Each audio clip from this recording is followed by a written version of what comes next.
kababayan, kumusta po kayong lahat, no? So nandito na naman ang Bisayang Dako para mag-reaction video na naman tayo, no? So mag-umpisa tayo kay Sir Tots, no? Sino po ba yung nakapanood na sa bagong upload ni Sir Tots, no?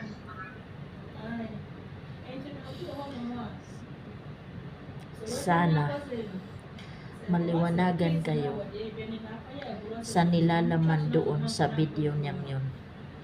Panuorin nyo para maintindihan nyo. At sana maintindihan nyo vlog niya. No?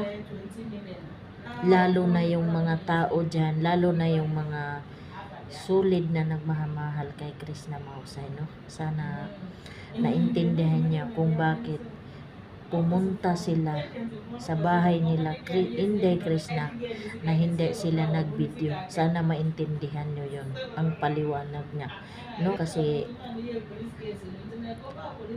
kung para sa akin ay tama lang yun, no? Good decision yun. Kasi pinangangalagaan lang nila si Krishna. Ayaw lang nila na mabash lalo si Krishna kapag pumunta sila doon na nag-video pa, no? So tayong mga solid, sana maintindihan natin na private na ngani, no? Private na ngani ang kung anong meron sila, no? Silang lahat ng PB team private na lang, hindi na kailangan mag-video pag nagkita-kita sila sa bawat isa, no? Nakita nyo naman, no? Yung live ni Sir Paul at saka yung live ni Krishna Mahusay, no? Lalo na yung live ni Krishna Mahusay, nasa kanya na yung galing sa package na mga damit. At yung tumbler na binili ni Sir Tots, no? Nana. So obviously, talagang si Sir Tots at lahat yata ng PB team pumunta sa bahay nila Krishna nung Sunday. Hindi nga lang nag-video kasi private lang. So tayong mga solid, maging masaya na lang tayo kung ano meron sila ngayon, kung anong samahan ang meron sila. Wag na nating hilingin kung ano-ano pa, no? Maging masaya na lang tayo dahil okay na sila, wala nang problema, no? Guys, please and please, no, pakiusap, kasi yung vlog ni Sir Tots, yung thumbnail niya lamang may basher, no? Wag nyo namang pagdiskitahan si Sir Tots. Wala namang ginagawa si Sir Tots sa inyo. Walang dahilan para magalit kayo sa kanya. Walang dahilan para maging basher kayo sa kanya. Please lang. Napakabuting tao ni Sir Tots. Since day 1 na nakilala si Krishna Mahusay, nagpakakuya na yan si Sir Tots, no?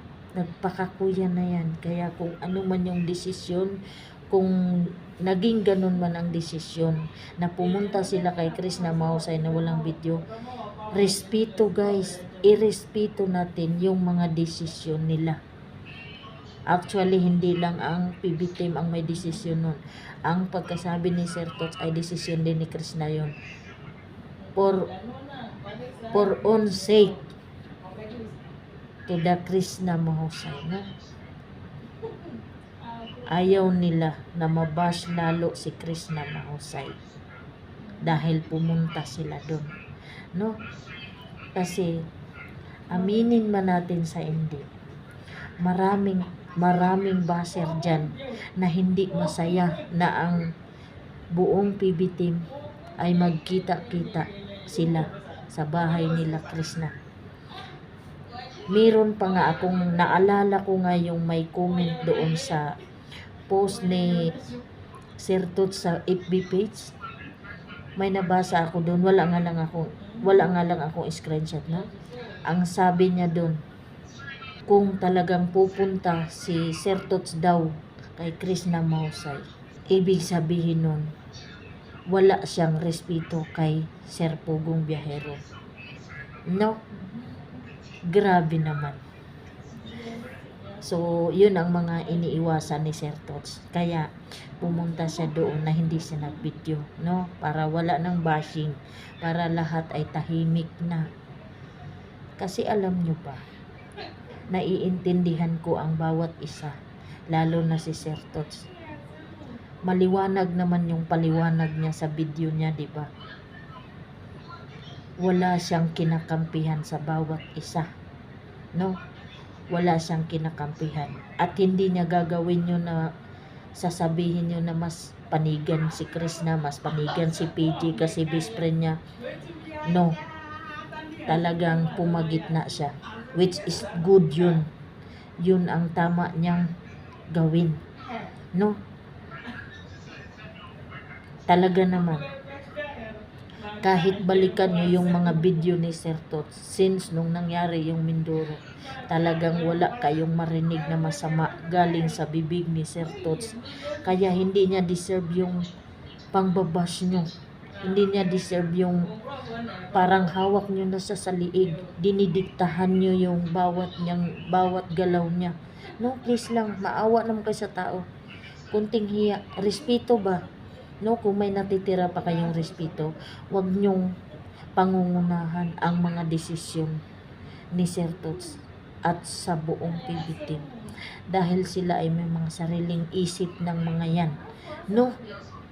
May mga sariling isip na yan. No? Gagalaw at gagalaw sila. Gagawin nila kung anong gusto nila. With or without opinion ng mga basher, no? Hindi sila nagbabase sa mga opinion ng mga solid na supporters, hindi sila nagbabase sa mga basher. Wala silang pakialam, no? Ginagawa nila kung ano yung sa tingin nila yung nakakabuti ng bawat isa. Kaya please guys ha, please lang.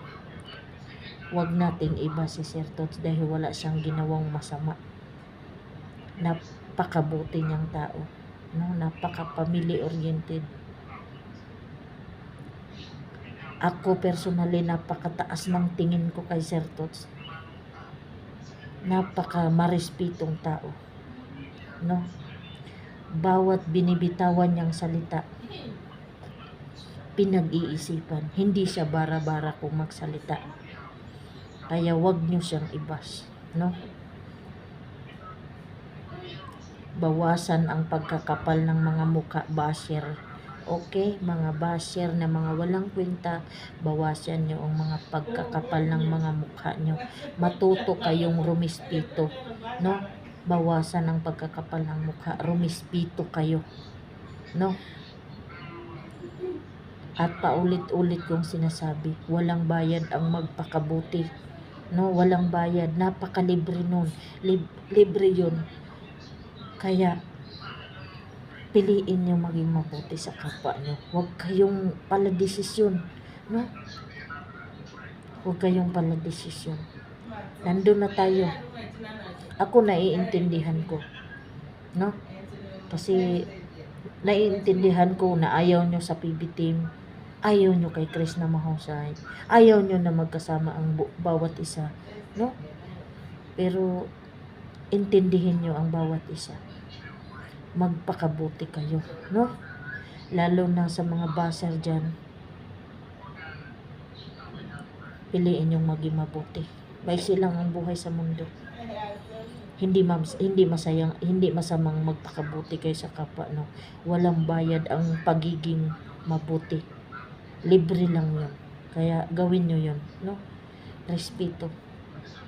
Maliwanag naman yung vlog ni Sir Tots, di ba? Maliwanag yung paliwanag niya. Sana'y naintindihan nyo. Isaksak nyo dito sa mga kukote nyo. Bago nyo siya i-bash. Bago nyo siya husgahan. Bago nyo uhusgahan ang bawat isa ng PB team. At si Krishna Mahusay. Lalo na si Krishna Mahusay, no? Dahil yung batang yun, walang ginagawang masama sa inyo, no? again and again, lahat ng mga baser napapansin ko, mga matandang hukluban na walang pinagkakatandaan, no? Bakit kaya hindi kayo nagiging masaya sa kapwa niyong umaangat? Bakit instead na mahalin niyo yung tao, binabash niyo? Grabe. Grabe yung mga inggit niyo sa katawan. Ayaw niyo ba na umangat yung tao? Gusto niyo habang buhay silang lalo na si Krishna. Gusto niyo habang buhay siyang naghihirap, habang buhay ang pamilya na naghihirap. Wag naman kayong ganon, no? Maging masaya kayo na umaangat yung kapwa nyo, hindi yung binabash nyo, no? Sana naintindihan nyo yan, no? And this, sino ba yung nakapanood na sa vlog ni Krishna Mahasay? Talagang yung mga damit na galing sa package talagang nasa kanya niya. Sana bukas, makalawa o sunod araw, sana makita natin na sinuot na yung kahit isa lang o dalawa dun sa mga damit galing sa package na yun, dahil napakaganda ng mga damit na yun, no? Tsaka ewan ko kung pinanood nyo ba ng buo, no? Yung tumbler, natatawa ako na hindi ko maintindihan yung sarili ko. Alam mo ano sabi niya doon sa tumbler? Halos sabi niya na parang ayaw niyang gamitin kasi ayaw niyang masira or madumihan, no?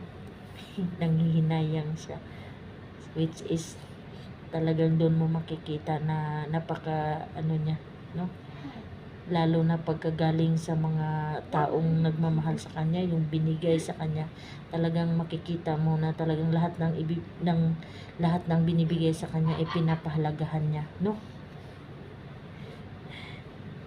Hay nako.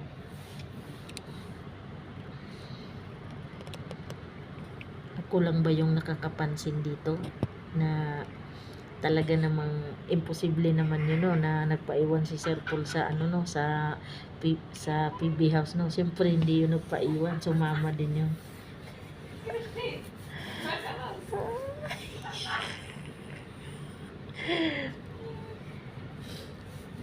Kaya yung mga basher dyan, mamatay kayo sa galit, mamatay kayo sa inggit.